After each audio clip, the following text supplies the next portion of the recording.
안녕하세요. 네, 어, 반갑습니다.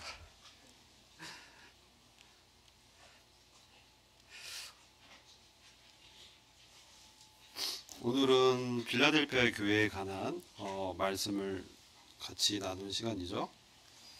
여러분들이 빌라델피아 교회는 아마 너무나 자주 들으셨고 잘 아는 내용이지만 이 시간 또 다시 한번 이 교회의 어떤 특징이라든지 주님이 어떤 모습으로 말씀하고 계신지 이런 것들을 함께 나누면서 저희들이 어떤 영적인 유익을 얻고자 합니다.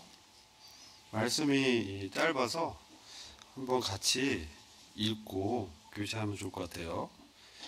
요한계시록 3장 7절부터 13절이죠. 3장 7절부터 13절인데요. 한번 다 찾으시고, 다 찾으셨나요? 예, 그러면 같이 한번 읽어보도록 하겠습니다. 시작. 빌라델피아 교회 사자에게 편지하기를 거룩하고 진실하사 다윗의 열쇠를 가지시니 곧 열면 닫을 사람이 없고 닫으면 열 사람이 없는 그이가 가로사대 볼지어다 내가 내 앞에 열린 문을 두었으되 능히 닫을 사람이 없으리라. 내가 너의 행위를 아노니 내가 적은 능력을 가지고도 내 말을 지키며 내 이름을 배반치 아니하였도다. 보라 사단의 회 곧 자칭 유대인이라 하나 그렇지 않고 거짓말하는 자들 중에서 몇을 너에게 주어 저희로 와서 내 발 앞에 절하게 하고 내가 너를 사랑하는 줄 알게 하리라. 내가 나의 인내의 말씀을 지켰은즉 내가 또한 너를 지키어 시험의 때를 면하게 하리니 이는 장차 온 세상에 임하여 땅에 거하는 자들을 시험할 때라. 내가 속히 임하리니 내가 가진 것을 굳게 잡아 아무나 내 면류관을 빼앗지 못하게 하라. 이기는 자는 내 하나님 성전의 기둥이 되게 하리니 그가 결코 다시 나가지 아니하리라. 내가 하나님의 이름과 하나님의 성 곧 하늘에서 내 하나님께로부터 내려오는 새 예루살렘의 이름과 나의 새 이름을 그의 위에 기록하리라. 귀 있는 자는 성령이 교회들에게 하시는 말씀을 들을지어다. 아멘. 여러분 이제 빌라델피아라는 그 말의 뜻을 잘 아시죠? 어떤 뜻이죠? 네? 형제사랑. 네, 형제사랑. 우리 모임의 어떤 이름을 또 그렇게 얘기잖아요. 우리들 뭐 브레드린 어셈블리, 뭐 형제교회 이런 데 보면 또 형제사랑을 나누는 그런 교회 뭐 그런 의미도 있지 않을까 생각이 됩니다. 이 빌라델피아 교회의 특징이 뭘까요? 한번 본문을 읽어보셨으면 이 특징을 좀 저희들이 잘 보셔야 되는데, 빌라델피아 교회 하면 이 교회가 큰 교회일까요? 작은 교회일까요? 작은 교회죠. 그래서 여기 보면 굳이 그렇게 딱 집어서 얘기할 필요가 없는데 빌라델피아 교회의 능력에 대해서 얘기를 하죠. 뭐라고 합니까? 적은 능력이라고 얘기하죠. 그게 몇 절입니까? 8절? 예, 적은 능력이다. 적은 능력이다. 참, 뭐 여러 의미가 있을 것 같지만 아마도 빌라델피아 교회는 숫자 이렇게 많지는 않았던 것 같아요. 그리고 그 교회의 구성원들도 굉장히 유력한 사람들이 많지 않고 연약하고 또 숫자적으로나 배적으로 봤을 때도 볼품이 없었던 사람들이 많지 않았을까. 인간적으로 봤을 때 그렇다는 것이죠. 그런데 여기 나타난 주님의 모습은 어떤 모습으로 나타납니까? 예? 요한계시록 7교회는 항상 주님의 모습을 잘 봐야 돼요. 거기에 답이 있어요. 주님은 어떤 분으로 자신을 나타내고 있는가? 뭐라고 되어 있죠? 거룩하고 진실하신 분, 참되신 분, 그렇죠? 거룩하고 참되신 분이다. 이 거룩하면 우리가 별로 이렇게 좋아하는 단어 아닌 것 같죠? 좋아하십니까? 근데 성경에 이제 굉장히 중요한 성도의 삶의 신앙의 목표가 거룩이에요. 거룩을 굉장히 강조합니다. 하나님에 대해서도 거룩하다, 거룩하다, 거룩하다. 하나님의 속성 중에 가장 뚜렷하게 증거되는 게 거룩이에요. 그래서 주님이 거룩하신 분이라고 말씀하는 것이죠. 거룩하다 할 때 우리가 느껴지는 게 뭐죠? 의미를 보면 죄와는 상관없는, 그렇죠? 우리 주님은 죄가 없으신 분이죠. 근데 또 불구하고 우리의 죄를 다 감당하시고 심지어 십자가에서 우리의 죄가 되셔서 우리와 함께 우리를 위하여 또한 우리와 함께 죽으신 그런 분이시다. 또 다른 성별의 의미죠. 거룩, 성별. 이것은 하나님의 목적을 위해서 구분됐다. 세상의 어떤 가치관에 따라서 사람들이 살죠. 세상의 가치관은 뭡니까? 땅에 속한 이 세상의 가치관은 이 세상에서 뭔가 이름 얻고 재물을 많이 쌓고 명예를 얻고 권세를 얻고, 그렇죠? 이게 세상의 가치관이에요. 사람들이 열심히 공부하잖아요. 그렇죠? 왜 그렇게 합니까? 자기 이름을 나타내기 위해서. 그렇죠? 그 옛말에 그런 거 있잖아요. 호랑이는 죽어서 뭘 남겨요? 네? 가죽. 네. 가죽, 그쵸? 사람은 죽어 뭘 남긴다고 해요? 네? 이름, 네. 어떤 명예. 어떤 이제 장례식장 가면 돌아가신 분 앞에 이렇게 패가 있어요. 그럼 뭐라고 돼 있어요? 대부분이? 안 보셨구나. 교회장은 이제 성도, 무슨 집사, 이렇게 장로, 이런 게 타이틀이 있긴 해요. 근데 그렇지 않은 일반적인 우리나라 전통적인 장례식장 가면은 학생이라고 써 있어요. 학생. 못 보셨어요? 학생 누구, 이렇게 써 있어요. 학생 뭐예요? 배우는 사람, 그쵸? 뭔가 배우는. 일생동안 뭔가를 배우는 사람이라는 거죠. 그래서 어떤 관직에 오르면 그 사람 관직이 이렇게 쓰여져요. 영의 정도였다 이런 식으로. 우리나라 같으면 무슨 서기관이다 이런 이제 관직, 직함 같은 거 써주기도 합니다. 그래서 이제 세상의 가치관은 그런 것 같아요. 이 땅이 전부인 거죠. 그래서 여기 보면 다 한번 읽어보셨으니까, 이 장차 온 세상에 임하여 땅에 거하는 자들을 시험하는 때가 있다는 거예요. 10절 보면. 그죠? 장차. 미래의 사건이 아직은 오지 않았는데, 이게 어떤 사건이겠어요? 어떤 국지적인 지역에 일어나는 그런 게 아닙니다. 온 세상을 시험하는 거예요. 온 세상이 영역이 되는 거예요. 이 시험의 영역은. 마치 이전에 무슨 우리 19년도인가요? 약 3년간 20년도부터인가요? 코비드 19, 그렇죠? 19년도부터 같아. 코비드 19이 이제 팬데믹으로 온 세상을 이렇게 휩쓸었잖아. 그것처럼 장차 온 세상임에서 땅에 거하는 자들을 시험하는 때가 있다는 거예요. 이거는 우리가 성경에서 봤을 때는 환란기라고 봅니다. 그래서 7년 환란기가 도래할 것이다. 근데 누구를 시험해요? 누구를 시험해? 10절. 누구를 시험한다고 있어요? 하늘에 있는 사람들을 시험해요? 아니면 어디에 있는 사람들을 시험해요? 땅에. 어떤 사람들? 거하는 사람들. 땅에 뿌리를 받고 땅의 가치관으로 뭔가 이 땅에서 잘 돼 보려고, 이 땅의 어떤 번영과 명예와 부를 추구하는 가치관을 갖고 있는, earth indweller 그렇게 표현해요. 땅에 다 붙어 있는, 하늘을 쳐다보지 않고 그런 육적인 가치로 사는 사람들을 시험하는 때가 온다는 거예요. 저희들이 이제 지금 세상을 보면 그런 시험의 때, 7년의 환란기가 많이 가까웠다는 것을 이제 피부로 느낍니다. 그죠? 러시아 우크라이나 전쟁을 필두로 해서 이제 전쟁이 그냥 딱 키면 항상 떱니다. 속보로. 몇 명 죽었다, 어디를 공격했다. 그죠? 네. 우린 바로 우리 앞에 전쟁을 보고 있는 시대에 살고 있습니다. 그래서 우리가 이런 주님의 말씀을 받을 때 참 겸허하게 받아야 됩니다. 이 나와는 상관없어. 나는 여기 뭐 관계없어.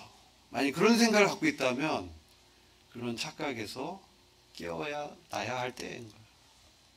여러분, 우리 앞에 죽음 언제 옵니까? 먼 것 같아요. 그렇죠?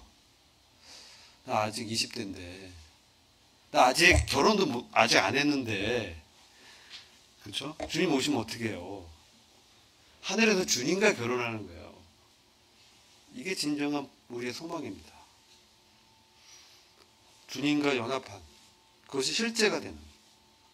그래서 주님과 영원히 거하면서 주님의 신부로 그분과 함께 영광에 함께 나타나는 것, 그리고 그분과 함께 이 천년의 통치와 장차 임할 새 나라와 새 땅에서 영원한 그 통치를 우리 주님과 함께 하는 것, 이것이야말로 우리의 참된 소망이며 우리의 신앙의 목표이기도 한 것입니다. 여러분, 어디를 바라보고 요즘 살고 계신지 모르겠습니다. 이 땅에 어떤 가치를 위해서, 그것만을 위해서 살고 있는지. 가끔 하늘 쳐다봅니다. 답답하고 힘들 때, 주님 어디 계십니까? 왜 나에게 이런 고통을 주시나요? 하늘을 쳐다보라고 고통을 주는 거예요. 안 그러면 안 쳐다보니까. 만약 우리가 그런 상태에 있다면, 우리가 고통을 느끼고 힘들 때만 주님을 부르고 있다면, 우리는 어쩌면 땅에 거하는 자들일지도 모르겠어요. 그렇지 않겠죠? 오늘 이제 빌라델피아 교회의 특징은 적은 능력을 가진 교회인 거예요. 근데 이 교회는 주님의 어떠한 책망도 하지 않아요. 그러면서 이 교회의 특징 중에 가장 중요한 특징은 적은 능력을 갖고 있지만 주님의 이름을 배반치 않았다라는 거예요.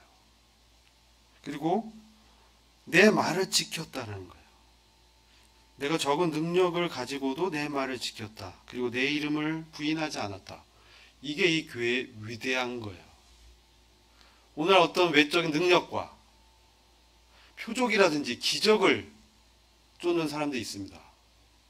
그것은 절대 우리의 영적인 능력을 줄 수가 없는 거예요. 다만 보여지는 것이지만 그건 그때뿐인 거예요. 오늘 이 시대의 특징이 뭡니까? 핍박과 막 고난과 막 순교와 막 이런 게 일상화되어 있지 않죠. 그렇죠? 지금 시대는요, 미혹의 시대입니다. 지금 어떻게든 성도가 주님을 바라보지 못하고 이 땅의 것들, 보여지는 것들, 어떤 외적인 것들에 관심을 끌게 하는 거예요. 그래서 주님과 우리가 연합된 그 복된 소망에 대해서 자꾸 약화시키는 거예요. 그래서 이 말씀을 보면 그런 사람들은 경고의 메시지도 여기 있습니다. 빌라델피아 교회에 경고의 메시지가 있는데, 내가 속히 이 말이니 너가 가진 것을 굳게 잡아 아무나 너의 면류관을 빼앗지 못하게 하라. 우리가 그리스도 안에 연합된 성도는 면류관이 약속되어 있습니다. 근데요, 너가 가진 것을 굳게 잡지 않으면 이 면류관을 빼앗길 수 있다는 경고의 메시지입니다. 그렇다면 이 빌라델피아 교회가 지금 직면한 어떤 도전과 시험은 뭐겠습니까? 예? 바로 미혹의 영, 이런 작지만 적은 능력을 갖고 있는 이런 교회에게 그들을 미혹하고 주님을 바라보지 못하도록 하고 자꾸 어떤 외적인 것들, 나타나는 표적이라든지 기사들이라든지 권세자들이라든지 사람이라든지 어떤 유력한 어떤 인물이라든지 그것들을 의지하게 하는 것이죠. 누가 그렇게 하겠어요? 마귀가. 아까 이제 찬양에서 주님만이 정말 우리의 소망이다. 정말 그렇습니다. 우리가 바라봐야 할 대상은 오직 그리스도 예수 안에 있는 복된 소망입니다. 여러분, 어떤 소망을 갖고 계시나요? 나는 뭔가 이 땅에서 큰 돈을 벌어볼 거야. 아니면 내가 이 땅에서 뭔가 위대한 인물로 내 이름을 남기고 싶어. 발명가든 어떤 기업가든 학자든. 그죠? 그게 진정 우리 소망입니까? 예? 지난번 제가 강단에서 좀 교제했지만 100세 이상 살기 어렵죠. 물론 이제 100세 시대에 뭐 그런 의학의 발전에서 좀 그렇게 사는 분들이 계시긴 하지만, 예, 부동산 나 많아 해도 내가 죽으면 부동산에서 내 이름이, 소유자란 이름이, 예, 지워집니다. 그럼 그 건물, 땅, 뭐 수십만 평 있어도 다른 사람의 것이 되는 거예요. 만약 이제 상속자가 없으면 어떻게 돼요? 어떻게 되겠어요? 상속자가 없어. 자녀가 없어. 예? 모르세요? 국가에 귀속됩니다. 예, 나라가 가져가는 거예요. 어디 가겠어요? 예, 아무튼 여기 이제 7절 보시면요, 우리가 말씀 대하면서 가장 중요한 특징은 이 교회에 나타난 주님의 모습이 거룩하고 참되신 분이라는 거. 그래서 참되다 이 말씀이요, 진실되다. 이 세상은 사기꾼 세상이라고도 합니다. 온통 주변에서 사기치는 사람들이 많아요. 거짓말하는 사람들이 많다는 것이죠. 그래서 저는 이제 사업을 하고 있는데, 이 사람이 하는 말이 정말일까 가짜일까, 사기꾼일까 아닐까, 이런 거 많이 고민을 합니다. 우습게도. 그런 것처럼. 그러나 주님은 참 진실하신 분이에요. 자신이 하신 말씀을 그대로 이루시는 분이시고, 특별히 그분은 다윗의 열쇠를 갖고 있다 이렇게 말씀합니다. 다윗의 열쇠. 여러분, 다윗의 열쇠가 어떤 거겠어요? 네? 다윗의 열쇠. 네? 다윗은 누군가요? 다윗은 왕이죠. 그 이전에, 왕 이전에 누구였어요? 목동이었어요. 다윗이 능력이 많았나요? 어떻게 생각하세요? 그렇지 않아요. 다윗은 작은 소년이었어요.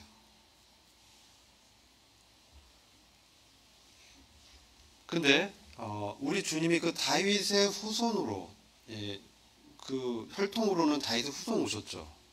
그리고 이 다윗이 2대 왕이 되죠, 이스라엘에. 그래서 왕권을 이제 갖게 됩니다. 그래서 통일 이스라엘의 2대 왕이 되면서 40년을 통치하면서 나라를 이렇게 부강하게 만듭니다.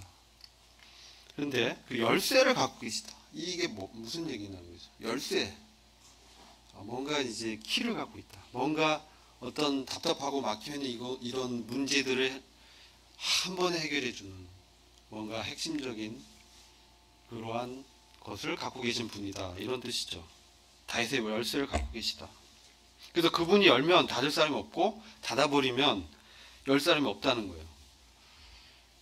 이것을 이제 우리는 열린 문이라고 해서 복음 전도의 문이라고 보통 봅니다. 그래서 필라델피아 교회는 적은 숫자였지만 주님께서 열린 문을 두셔서 하나님의 능력을 공급받을 수 있도록, 교통할 수 있도록 하셨다는 거예요. 그래서 하늘의 어떤 능력을 받아서 그들에게 열린 문을 주셔서 그들이 어떤 전도의 일을 할 수 있도록 하셨다는 것이죠. 그래서 우리한테 8절 보면 너 앞에 열린 문을 두었다 이렇게 말을 합니다. 그렇죠? 이것은 주님께서 어떤 기회를 주신다는 것이죠. 복음의 기회도 될 수도 있고, 또 우리에게 어떤 인생의 기회들을 주실 수 있는 분이 주님입니다. 그러나 또한 그것을 닫으시는 분이기도 해요. 그래서 여러분 어때요? 지금 뭐 취업 준비하는 청년도 있고, 직장생 하는 청년도 있고, 결혼 준비하는 청년도 있고, 그렇죠? 근데 그거 다 주님께 달려 있다는 거예요. 적은 능력인데 주님이 왜 이들에게 이렇게 열린 문도 두시고 이렇게 격려하시고 환난기를 면제해 주시면서 환난이 오기 전에 그들을 그리스도와 함께 있게 하신다는 것이죠. 이게 이제 환난 전 휴거의 말씀이죠, 사실. 그래서 장차 세상에 이런 환란이 임할 때 그 전에 필라델피아 교회는 전 성도가 다 휴거돼서 주님과 함께 그 영광에 들어가서 그리스도와의 그 혼인식, 그렇죠? 그리스도와 그 어린 양과 어린 양 대신 그리스도와 그 결혼식을 이제 하는 것으로 되어 있습니다.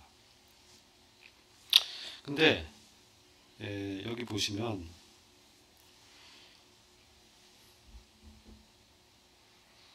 나의 말을 지켰다. 나의 말을 지켰다. 그리고 10절 보면 나의 인내의 말씀을 지켰다. 이게 이 필라델피아 교회의 가장 중요한 말씀이에요. 그냥 말이 아니라 누구의 말을 지켰다는 거예요? 누구의 말을 갖고 있었다는 거예요? 누구의 말이에요? 그게? 그리스도의 말씀이에요. 그리스도의 말씀이에요. 그리고 그리스도의 인내, 나의 인내의 말씀을 지켰다. 이게 약간 이제 뜻이 좀 잘 이해가 안 되실 거예요. 그리스도의 인내, 나의 말씀, 나의 말을 가졌다는 것은 그리스도와 필라델피아 교회 성도가 연합됐다는 뜻이에요. 동일시되고 있다는 거예요. 그래서 그리스도가 견디고 기다리는 것과 똑같은 견딤과 기다림을 소망으로 갖고 있다는 얘기예요. 여러분, 그리스도께서 무엇을 지금 기다리고 계세요? 어떻게 생각하세요? 주님이 기다리는 게 뭐겠어요? 네? 주님은 지금 무엇을 기다리고 있어요? 우리보다 더 애타게 기다리는 게 있습니다.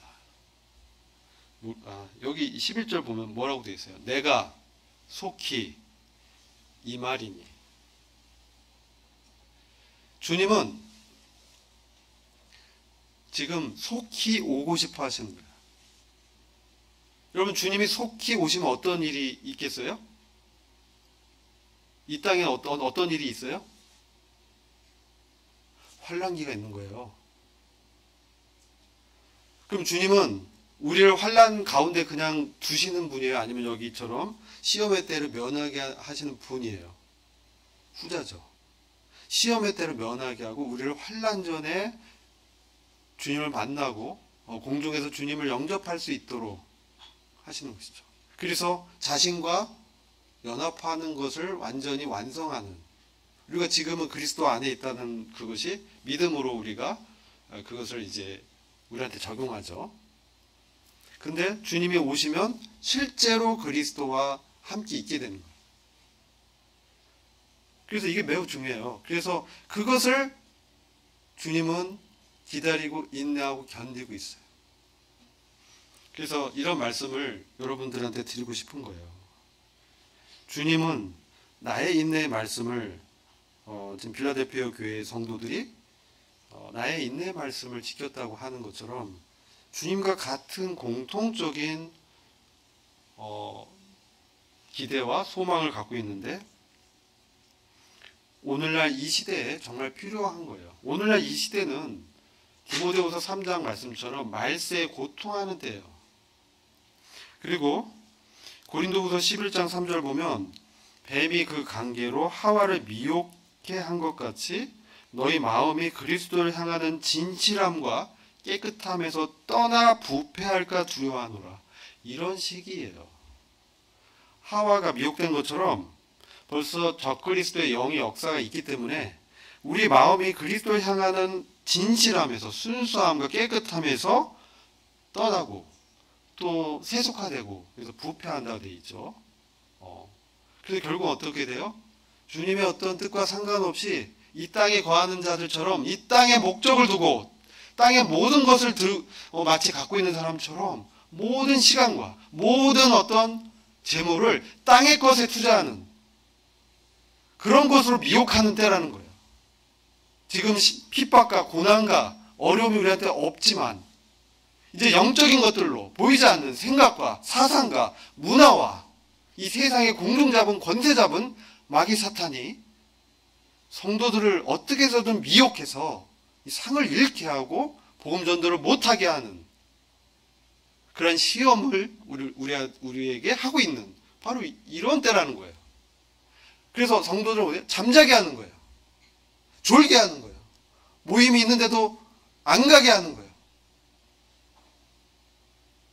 그런 때에 직면해 있는 거예요. 이것은 그래서 적은 능력이지만 정말 중요한 거는 그리스도와 같은 인내, 견딤, 이 시대를 같은 시각을 보고 주님의 오시기를 기다리는, 내일이라도 주님이 오실 수 있다. 그럼 난 이 모든 것을 두고 떠나야 된다는 거예요. 내가 걸고 있는 어떤 이런 사업, 재물, 직장, 결혼, 이 모든 문제 내려놓고 주님 내일 오시면 우리는 가야 돼요.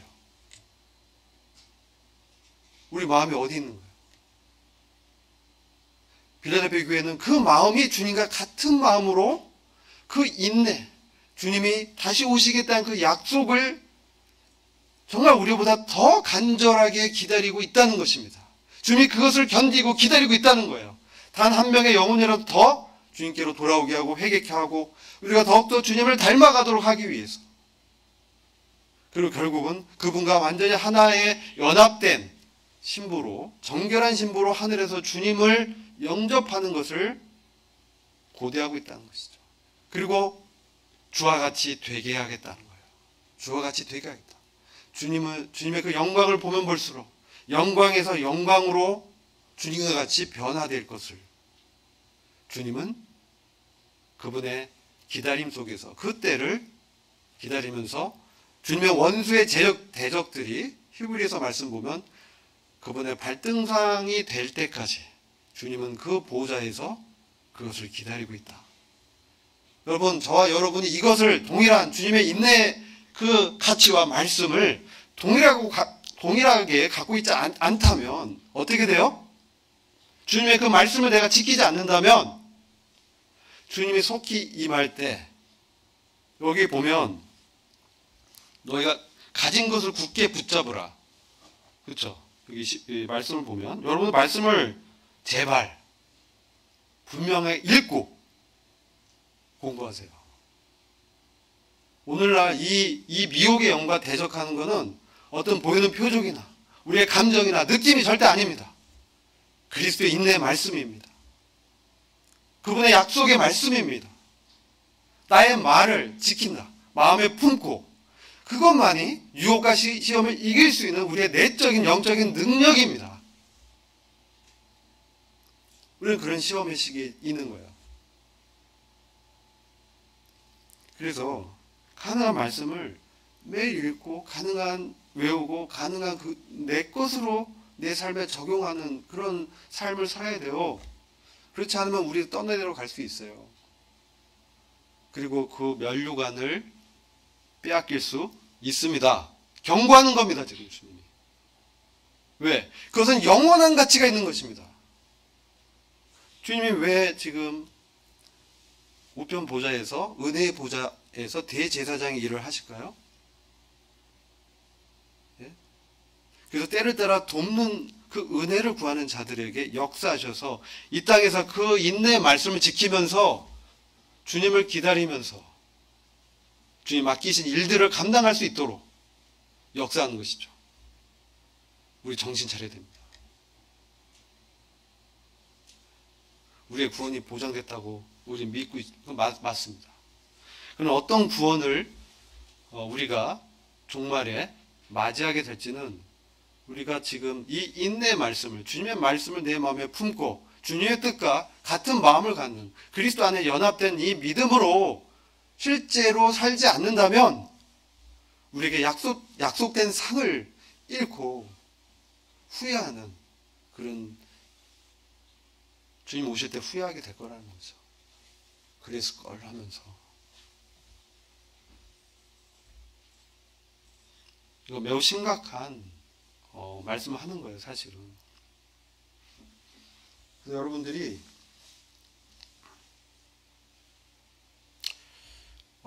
아까 다윗을 얘기하다가 말하는데요. 여러분 우리가 시험을 당할 때 이스라엘 민족 12명의 정탐꾼 중에 10명의 정탐꾼 있죠. 그 사람들은 각 지파의 족장의 아들이거나 리더였어요. 오직 여호수아 갈렙 외에 나머지 10지파의 리더들이 가나안 땅을 정탐하러 가서 정말 젖과 꿀이 흐르는 정말 풍요로운 땅이라고 이제 얘기해 주잖아요. 근데 뭐라고 그래요? 거기서 거대한 안악조선을 보고 마음이 쫄렸어요. 너무 땅도 좋고 기름지고 열매도 풍성하고 살기 정말 좋은데 거기에 안악자손이 있더라. 막 2m, 3m 되는 여러분 골리앗 알죠? 골리앗 키가 거의 3m 됐대요. 키가 여러분 우리 최홍만인가? 그죠? 그 사람도 2m 넘죠. 이렇게 봐야 돼요. 근데 3m면 어떻게 돼요? 상상이 안 될 만큼 큰 거예요. 창자루라든지 그 사람 방패나 그 사람 갖고 검은 일반 사람 들지도 못해. 근데 다윗은 비교가 많이 되죠. 다윗과 이스라엘의 그 정탐했던 지파의 리더들, 그들은 안악자손을 봤는데 여호와 하나님을 보지 못했어요. 그래서 그 안악자손과 자기들과 비교한 거야. 비교해보니까 우리는 메뚜기 같다. 그 전에는요, 10가지 재앙을 통해서 하나님의 위대하심과 그 홍해에서 그 건너오면서 애굽의 군대를 수장시키시고, 그들이 이 사막을 통과하는 동안 구름 기둥과 불 기둥을 그들을 보호하시면서 만나를 내려주시는 그 위대하시고 능력 있는 그 하나님, 여호와 하나님을 보지 못하고 그 전쟁을 자기들이 임한 전쟁으로만 봤다는 것이지. 우리는 안악자손에 비하면 메뚜기에 불과합니다. 그렇게 생각했어요. 근데요, 다윗은 사무엘상 보면 뭐라고 얘기합니까?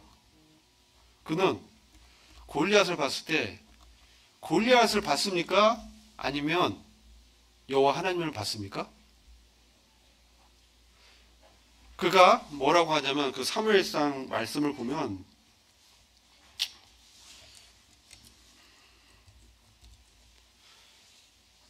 17장 37절을 보시면 이렇게 말씀해요.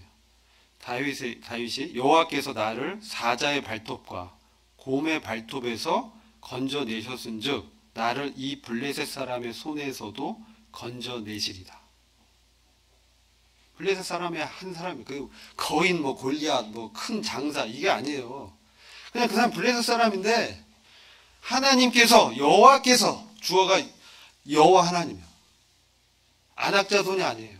여호와 하나님이 연약한 나를, 난 작지만, 나는 적은 능력이 불과하지만 나를 그 큰 사자의 발톱과 곰의 발톱에서 그 능력의 여호와 하나님이 나를 구원하셨기 때문에 나를 이 블레셋 사람이 아무리 크고 아무리 강대하다 할지라도 그 사람의 손에서 나를 능히 건져내실 것이다.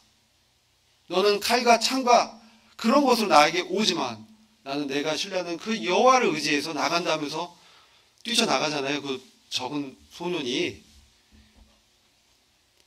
그는 그 전쟁 싸움을 자기의 싸움으로 보지 않았다는 거예요. 그는 하나님의 싸움으로 인정했다는 거예요. 그래서 그게 사자든 곰이든 골리앗이든 상관이 없었어요. 그에게는 하나님을 보고 갔기 때문에. 이게 적은 능력을 가졌지만 이 시대에 정말 필요한 믿음의 태도입니다. 이게 다윗의 열쇠에 숨겨진 비밀입니다. 그리고 실제 다윗의 인생의 진짜 참 묘미는 바세바를 범한 후에부터 나타나긴 해요. 인생의 쓴맛, 단맛 다 보고 아들에게도 배반당하고 비참하게 보일 수 있었지만 그는 하나님의 사람이었어요. 그것은 그가 그의 인생에 있어서 그 어려운 시기에도 여호와를 바라봤다. 주님을 바라봤다는 거예요. 여호와는 나의 목자시니 내게 부족함이 없으리로다. 그가 나를 푸른 초장에 누이시며 쉴 만한 물가로 인도하시는도다. 내가 비록 사망의 음침한 골짜기를 다닐지라도 해를 두려워하지 아니하리니 주께서 나와 함께 하심이로다. 그게 그의 신앙 고백이었어요. 시편 23편이 그가 편할 때 쓴 것이 아닙니다. 사울이 그를 죽이려고 쫓아다닐 때 그가 기록한 거예요. 이게 빌라델피아 성도의 믿음과 맥이 이어지는 거예요. 그들은 적은 능력을 가졌지만 주님의 인내, 그분이 기다리는 그 소망, 견디는 그 내용과 같은 생각을 가졌다는 거예요. 자기들의 능력에 슬퍼하고 침체에 빠져, 난 왜 이래? 나 왜 이거밖에 못하지? 이러지 않았다는 거예요. 주님의 말씀을 마음에 품고 그들이 약하지만 주님의 이름을 배반치 않았다는 거예요. 주님의 이름을, 그분의 능력과 그분의 구원과 그분의 부활의 권능을 믿었다는 것이죠. 그런 자에게 주님은 멸류관을 주실 것이고 그분의 나라가 임할 때 그분의 그 천년 왕국과 새하늘과 새 땅에서 기둥과 같은 자로 세워주겠다는 거예요. 그들이 비록 이 땅에서는 적은 능력으로 보잘것없이 보였지만 영원한 하나님의 나라에서는 기둥과 같은 권능 있는 사람으로 주님이 인정하겠다는 거예요. 그분의 새 이름과 그분의 놀라운 영예와 명예를 빌라델피아 교회 성도와 같은 믿음을 가진 자들에게 주겠다는 거예요. 여러분, 이 세상이 참 녹록지 않죠. 많은 시험과 미혹과 어려움들이 있습니다. 그때 우리가 연약할 때 나는 좀 약해, 나는 어떤 면에 참 악한 면이 있어, 이 정도가 아니라 나는 아무것도 아니야. 주님이 없다면, 주님을 떠나서 나는 아무것도 할 수 없어. 주님이 나의 유일한 피난처요, 유일한 구원이요, 유일한 생명이요, 유일한 능력이요, 유일한 소망이야. 이런 믿음을 우리가 회복해야 돼요. 그럼 주님께서 그에게 역사하시면서 함께 하시면서 그 열린 문을 두셔서 그 문제를 함께 해결해 주시고 피하게도 해주시고 생명의 능력을 더해 주시고 결국 주님 오실 때 그 영광에 함께 나타나는 놀라운 아들의 영광에 동참케 우리를 승격시켜 주실 거예요. 우리의 소망이 지금 어디 있습니까? 땅에 거하는 자들처럼 살지 말았으면 좋겠어요. 여러분, 정말 이것은 우리가 믿는 복음, 우리가 믿는 그 소망의 말씀, 주님 다시 오십니다. 그리고 그때가 가까웠습니다. 여기에 말씀에 인생을 걸어야 됩니다, 여러분. 이 땅에 가치에 인생 걸 필요 없어요. 이거는 지나가요. 영원한 가치가 어디 있느냐? 내가 왜 공부하고, 내가 왜 회사 생활하고, 내가 왜 결혼하고, 예? 진정한 목적이 무엇인가? 바로 그리스도 안에 그분과 같이, 그분의 그 영광에 동참하고, 그분과 같이 되고, 그분과 연합에 실제로 이루고, 그래서 이 땅에서 연습 안 하면 주님 오실 때 안 되는 거예요. 여기서 함부로 막 살고, 이 땅의 가치관대로 살고, 주님 오시면 부끄러운 구원을 받게 되는 거예요. 여러분, 이런 빌라델피아 교회에 대한 이 교훈을 저희들이 정말 겸허히 받으면서 이기는 자, 믿음으로 부활하신 그리스도와 함께 이 세상을 통과하는 그 믿음으로 저와 여러분이 멸류관을 얻는, 지키는, 주님의 인내의 말씀을 굳게 붙잡는 이기는 성도로 우리가 신앙생활 하기를 정말 간절히 바랍니다. 기도하고 마치겠습니다. 주님 감사합니다. 오늘 저희들에게 빌라델피아 교회 성도에게 격려하시고 도전하시면서 위로해 주신 것 감사합니다. 저희 앞에 열린 문이 있습니다. 저희가 저희 자신의 이 땅의 가치로 살지 않게 하시고 주님의 하늘의 가치를 저희와 같이 연약한 자에게 맡기신 그것을 감사하면서 주님 의지하면서 이 복음 전도와 성도를 섬기는 일에 헌신하는 저희들이 될 수 있도록 권면해 주시기를 간절히 기도합니다. 이외 시간들을 부탁드리었고 예수 그리스도의 귀하신 이름으로 기도했습니다. 아멘.